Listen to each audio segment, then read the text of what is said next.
Welcome to the CURES digital show and podcast, where we explore the cutting edge of wellness. I'm Kara Sundlin. Thanks for being here. This episode is sponsored by the Center for Advanced Reproductive Services. Well, certainly the pandemic has created an epidemic of stressed out moms. And my guest today is Florence Ann Romano. She is an author who is also here to help with mom rage, showing us how to diffuse it and stay calm with the kiddos. Welcome, Florence Ann. Thank you for having me. So first of all, I think we need to acknowledge, a lot of us moms maybe feel uncomfortable with the word mom rage, but we have to acknowledge that it's a real thing and moms feel it and it's normal. It's normal. Don't feel embarrassed by it. Don't feel shame by it. You know, rage is a natural emotion. And what we teach our children all the time is that feelings aren't wrong. You can have all sorts of feelings. It's about how you react to those feelings, your behavior on the other side of those feelings. That's what makes the difference. And so that's what we're concentrating on with moms right now. So let's talk about why mom rage is maybe on the rise. And you say part of that is just all the responsibilities that have multiplied. It's a disproportionate lift for moms a lot of the time with their partners. And you think about it, okay, there's sleep deprivation, there's stress, there's anxiety, there's whining, there's mess, everyone's touching you all the time. You don't have any time for yourself. And so it all kind of bubbles up to the surface. But I think what people forget is it's not just always one thing that makes something a problem. It's all this stuff that's layered, and then that fuse blows. And then you're like, oh my gosh, where did all this come from? So the idea that acknowledging how you feel as you go and letting that rage or letting those emotions kind of dissipate or releasing them, that's what's going to help you in the long run. Yeah, so let's talk about that. You say, emotions like rage and resentment are real. So acknowledging them without any guilt and shame is the first step. I think people get tripped up with this and say, well, I'm trying to shift myself to a more positive state. Why should I acknowledge anything?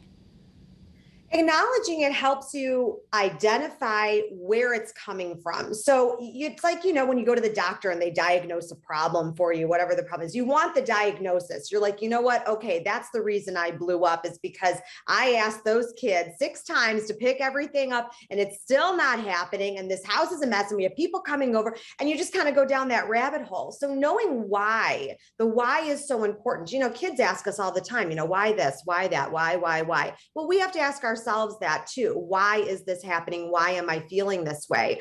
And also, I think we go on social media, moms go on social media all the time, and everyone else seems to be doing it perfectly. Everyone else seems to have their kids dressed perfectly. The houses are great, and it's just a highlight reel in a lot of ways. And I think that comparison sometimes can make us feel shame or embarrassment about how we're feeling. Sure. And we're trying to help our kids to understand that social media is social comparison isn't real. And like you said, you're comparing your real life to someone's highlight reel. I mean, how many times have we all taken a picture? For anyone's listening, if this helps everybody, if I have a mess, I'm definitely making sure that the picture I'm taking of whatever is excluding the mess. But we have mess.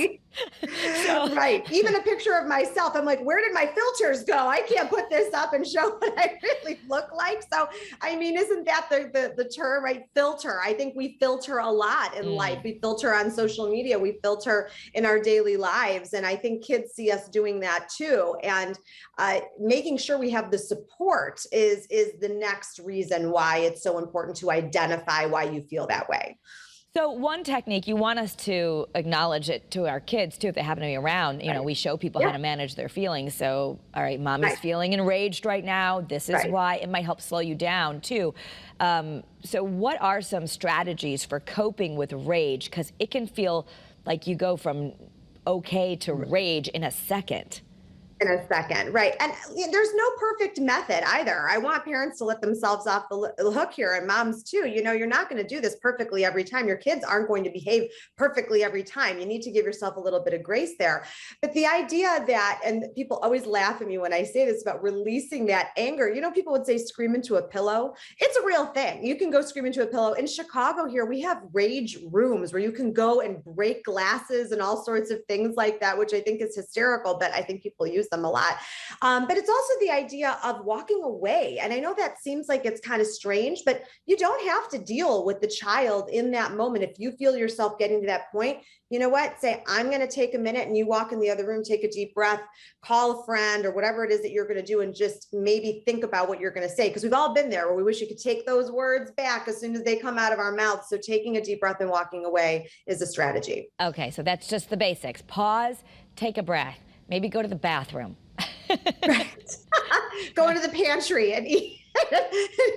Shove something yummy in there. I mean, I don't know. I mean, I laugh because there was an episode in Sex and the City where Charlotte goes in the bath in her pantry. She closes the door and the kids are like banging on. She's like, "Mommy needs a minute. Mommy just needs a minute." And I think that was the most relatable scene to so many moms. You just kind of disappear for a second, but there's nothing wrong with that. You are allowed to walk away from a moment that you feel is not going to best serve everybody. And if you're not going to be able to handle it the way you're going to be proud of, walk away and take a minute.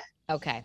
And that, we want our kids to walk away and not rage either. So the more we can show them that we can say we're teaching.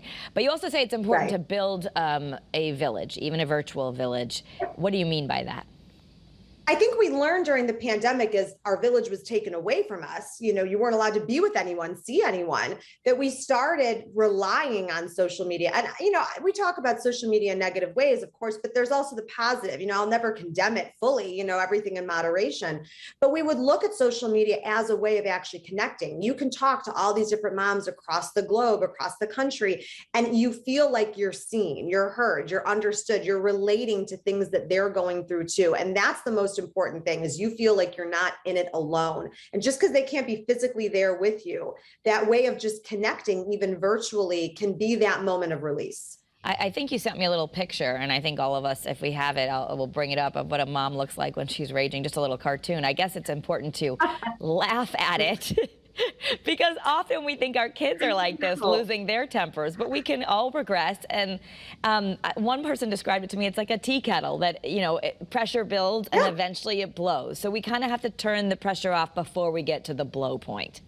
Absolutely. And our children seeing us not being perfect beings is okay. It's also relatable for them to think, okay, you know what, mom and dad, or, adults don't always have the answers. They don't always do it perfectly. And it's okay for them to see you learning too. It's okay for you to apologize to your child too about how you handled something, or when you got upset and you didn't say it the way you wanted to, or you let your emotions get the best of you. It's important for kids to see that, because you want them to also emulate that behavior in the future when they're not proud, maybe of something they've said or done, that they can't apologize. That's a really big skill that we need to learn as adults and continue to learn in our life, and children need to learn too. Yeah. One way to reduce the pressure, start and end your day with time for yourself. And for all the moms listening, I know it seems like we don't have enough time, but I have started to do this years ago. And it does make a huge difference if I can wake up and just have some time alone. And I'm even willing to sacrifice a little sleep for that if I know I can wake up and do nothing.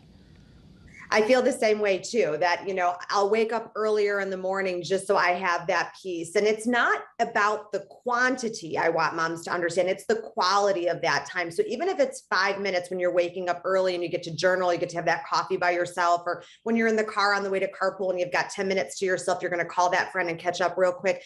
If it's not consistent, that's okay. But grab those moments when you can, and you're going to see that those little moments do add up to big feelings, big moments, and make a big difference too. Yeah, you say simple things like just taking a breath and smiling to yourself. You're not going to be able to quit your day job of being a mom, or maybe even working outside the home as well. But taking that breath and maybe even making a list quickly of 5 things you're grateful for can shift you. Exactly. You just need to do that mental work. And I know that may sound funny, but it is a choice. I think oftentimes, we forget to take care of ourselves. Someone says to me all the time, who waters you in terms of like the garden of your life? And I think that you have to remember that you have to do that for yourself, and you're the captain of your ship. And that's the mom. The mom always is. And so taking care of yourself is not selfish. It is a necessity in order for you to keep on surviving another day. Yeah. And anything that gives you time to yourself without interruption, Moms are master multitaskers, but sometimes we have to step away from the multitasking. You say if we get time to ourselves without interruption, it helps you be more grounded so you can manage feelings. Exactly. Because the overwhelming feeling when you're running here, there, and everywhere, and you feel like there's just not enough time, that's what builds a lot of anxiety, is you feel like you're just fraying. And so when you are able to have that peace or that uninterruption, whatever it is that you're doing, you feel like you're gaining some control back. And so that's very important for all of us. Yeah, and just even identifying your triggers. I guess they might be different for some other people. Some of us need more alone time than others. Some get more stimulated than others. But just knowing that, okay, my trigger is going to be if there's a big mess in the kitchen, I'm going to get triggered. What would you do knowing that that's your trigger? It's about figuring out how you can ask for help in that moment. If you know that's your trigger and the only way you're going to be able to manage that is by asking for the family to get involved, then maybe that needs to become a chore. Maybe that's something you tell your spouse you need more help with because it's really the thing that is fraying your last nerve. Asking for help is not a sign of weakness. And I think that's also something with our village that we need to lean on. We need to lean on people for that support and know that asking for help doesn't mean that we're not super mom. It doesn't mean that we're not doing an excellent job at parenting. It just means you're not in it alone. So you're known as the Windy City Nanny, because you live in Chicago, and the co-host of the parenting podcast, Finger Painting the Future. And I think we have a cover of your book. Tell me a little bit about Nanny and Me. Nanny and Me, I wrote based on my experiences, 15 years as a nanny, and it's based on all true things that happened to me. And it helps children understand why the transition of being cared for by your parents to being cared for by a nanny or caretaker happens in your life. And I really enjoyed my time as a nanny, and I wanted to be able to connect with kids and parents on a different level. And now my second book, which is not a children's book, comes out in February, and that's all about building your village and identifying with the villagers that I have created for you to help make any season of your life feel like you have all the joy and support that you need. Yeah, and you have a website. It's your name, right? Florence Ann. FlorenceAnn.com. Very easy. I've got blogs and all sorts of resources on there for you. And also on Instagram, Florence Ann Romano. I answer every DM. Think of me as your virtual village, your virtual shoulder to lean on. I love to talk about any topics that are important to you. All right. And you talk about the trifecta, which could help a lot of people, parent, child, and caretaker working together. And a lot of moms may not have a caretaker, so that's another reason they might have more mom rage if they're trying to do it all themselves. But even acknowledging that we need that village in whatever way we can get it, because nobody can do it all alone. Exactly, and there's no shame in that either. Absolutely. Daughter of a single mom, I know. I tell her, I'm like, you should have known you need a village. But yeah, so it's tough. And I have a husband, hands-on husband and help, and I know that it's still, it can be a lot. So for all the moms listening, myself included, we're going to give ourselves a big pass. It's okay. Absolutely. A big pass. The biggest pass you can get. All right. Thank you so much, Florence Ann. We appreciate it. Again, folks can visit your website. They can subscribe to your podcast. Maybe that's what they can do when they need their little alone time. We appreciate you being on CURES.